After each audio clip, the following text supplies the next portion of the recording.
Un dimanche de novembre, dans le froid, le brouillard et la pluie, venus du sud-ouest, venus de partout en France, pour une réunion politique sans date électorale, sans candidature annoncée, une réunion politique pour simplement avoir enfin ensemble le droit de travailler et de penser. Chers amis, l'heure est grave, nous n'avons pas attendu les dernières enquêtes d'opinion pour savoir que le danger menace, pour savoir que dans ce pays, au sens de l'intérêt collectif, au sens de l'intérêt général, se substitue de mois en mois la colère, se substitue de mois en mois l'inquiétude, se substitue de mois en mois l'envie de renverser la table, pour ne pas dire de tout foutre en l'air. Chers amis, nous n'avons pas attendu d'être ici pour nous dire qu'il fallait entendre, comprendre ce qui fait qu'un pays décide aujourd'hui dans son esprit massivement de renoncer à sa liberté, de renoncer à son espoir, de renoncer à ce qui fait ses valeurs pour pouvoir élire une présidente de la République dont le fait de gloire est d'avoir élevé des chatons et un candidat qui s'est construit sur les réseaux sociaux. Nous n'avons pas attendu pour comprendre que le camp autoproclamé du bien et de la raison au pouvoir depuis 8 ans avait failli. Que ce pouvoir n'avait cessé de déstabiliser la cohésion nationale, d'affaiblir nos institutions, d'affaiblir notre démocratie. Nous l'avons dit, nous avons été pris pour de mauvais revanchards. Nous pouvons le dire aujourd'hui, cher Bernard, nous avions collectivement raison d'être inquiets, même si nous ne souhaitions pas retrouver la France dans l'état où nous la trouvons aujourd'hui. Mes chers amis, ce que je retiens de ma vie d'élu, de ma vie de père, de la vie de toutes celles et ceux qui sont là aujourd'hui, c'est que nous aurions tort de nous moquer, d'accabler celles et ceux qui s'apprêtent à franchir le Rubicon de l'extrême droite. Nous aurions tort de considérer qu'ils sont idiots, incapables de comprendre la situation. Nous n'en avons pas le droit, parce que, chers amis, la gauche aujourd'hui est incapable, en l'état, de proposer une alternative crédible au pays. Parce qu'aujourd'hui, les fautifs de cette situation, ce sont celles et ceux qui abîment et qui ternissent ce qui pourrait être la réponse. Être la réponse, c'est être de gauche, mais pas d'une gauche de l'outrance et de l'invective, pas d'une gauche du slogan qui, à force de dire que la police tue, cette gauche destitue, elle destitue à vue, elle destitue notre honneur, elle destitue notre dignité, elle destitue nos principes. Cette gauche qui voit de l'islamophobie partout, mais de l'antisémitisme nulle part.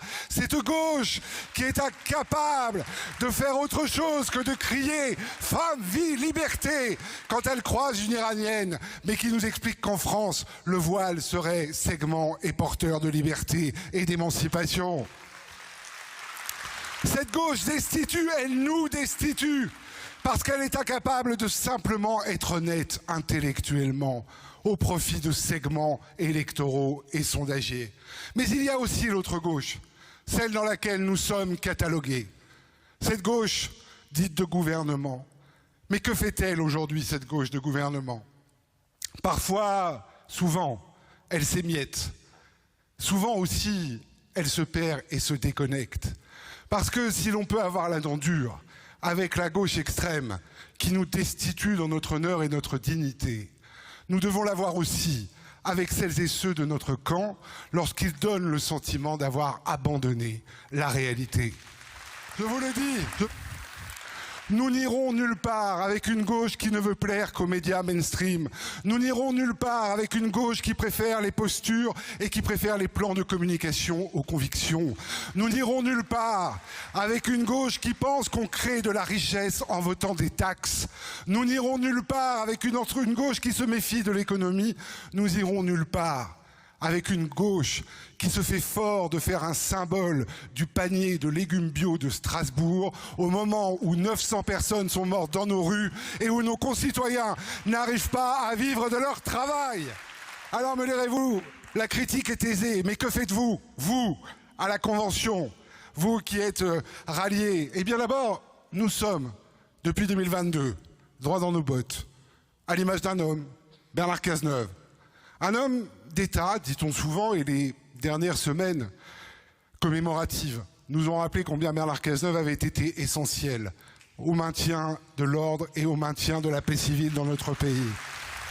Mais je vais vous dire mon sentiment. c'est qu'un homme d'État, ça ne se définit pas que par sa capacité à répondre aux circonstances. Ça se définit par sa capacité à s'inscrire dans le temps long. Ça se caractérise par cette capacité à un moment de dire non. Et il y a eu ce 2022, Bernard Cazeneuve, ce 2022 où toute une partie de la gauche, de zigzag en calculs électoraux, a décidé de créer la NUPES. Vous avez dit non. Le Parti radical de gauche a dit non. Les amis de la Convention ont dit non. Et depuis, nous n'avons cessé de dire non. Nous n'avons pas dit non à la gauche. Nous avons dit non à la compromission. Nous avons dit non à l'incapacité d'expliquer aux Français que ce que nous disions depuis 30 ans serait devenu quelque chose qu'il fallait piétiner. Nous avons dit non au fait qu'il fallait revenir sur nos convictions. Nous avons dit non au fait qu'il était incapable de nous faire traiter de racistes parce que nous sommes laïcs. Nous avons dit non parce que nous sommes incapables de penser que dans ce pays, il faut essentialiser les gens, les assigner à une résidence culturelle, religieuse, sociale et ne plus jamais les en sortir pour en faire un segment électoral.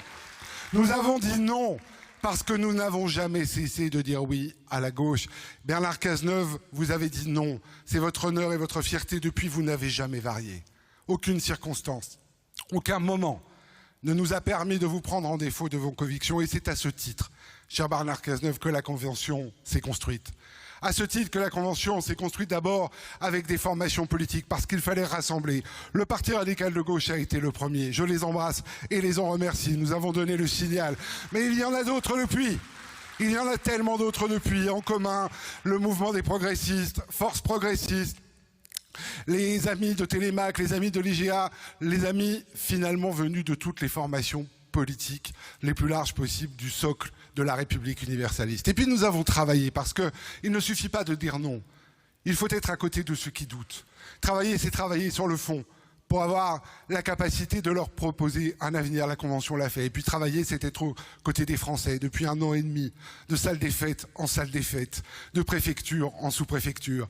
Nous avons traversé la France, celle que nous connaissons par cœur. Et nous sommes allés à la rencontre des Français pour leur dire vous n'êtes pas seuls parce que dans ces moments-là, la force de la Convention est de proposer l'alternative d'un après qui rayonne. Et cette alternative, ce n'est pas l'alternative d'un homme. Cette alternative, c'est l'alternative d'un pays, d'une démocratie, l'alternative d'une vision et d'un idéal républicain qui peut agréger. Et vous n'avez cessé, cher Bernard, d'agréger. Contre vents et marées, vous n'avez cessé de rassembler à tel point qu'aujourd'hui, mesdames et messieurs, vous pouvez être fiers d'être dans une salle qui fait la démonstration que d'abord on vient de partout en France, qu'on y vient aussi de la force des territoires. Plus de 400 maires ont rejoint la Convention depuis maintenant plus d'1 an. Plus d'1 millier d'élus locaux ont rejoint la Convention depuis plus d'1 an. Mais aussi, chers amis, ce que vous ne lisez jamais, Bernard Cazeneuve, dans l'ombre, anime depuis des mois un réseau de 30 parlementaires, dont 13 ont rejoint la Convention. Au Sénat, sous la férule de Corinne Ferré et Maryse Carrère, présidente du groupe RDSE, ici présente et qui vont monter sur scène, mais aussi avec l'ensemble des députés, puisqu'aujourd'hui, je vous le dis, la Convention est représentée à l'Assemblée nationale par 7 députés. David Habib, Olivier Falorni, David Topiac, Stella Dupont, j'aurais dû commencer par les femmes, Josie Poinet qui est absente, et évidemment Lionel Causse que j'ai vu tout à l'heure, et Harold Duvart. Je demande à tous les parlementaires de venir être ovationnés sur la scène dans ce moment de grande tension, que ce soit dit. La Convention n'est pas une construction politique hors sol.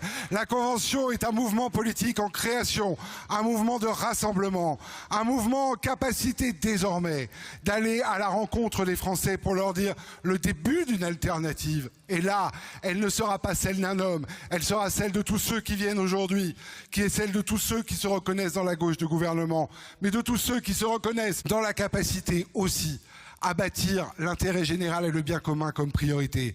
Chers amis, en ce jour de novembre, tout commence, il faut se le dire, nous avons une promesse à tenir, celle de dire à nos enfants qu'ils vivront mieux que nous, celle de dire à nos enfants que la gauche dans ce pays n'est pas morte, celle de dire à nos enfants qu'une devise fait notre serment, liberté, égalité, fraternité, laïcité, vive la gauche, vive la Convention.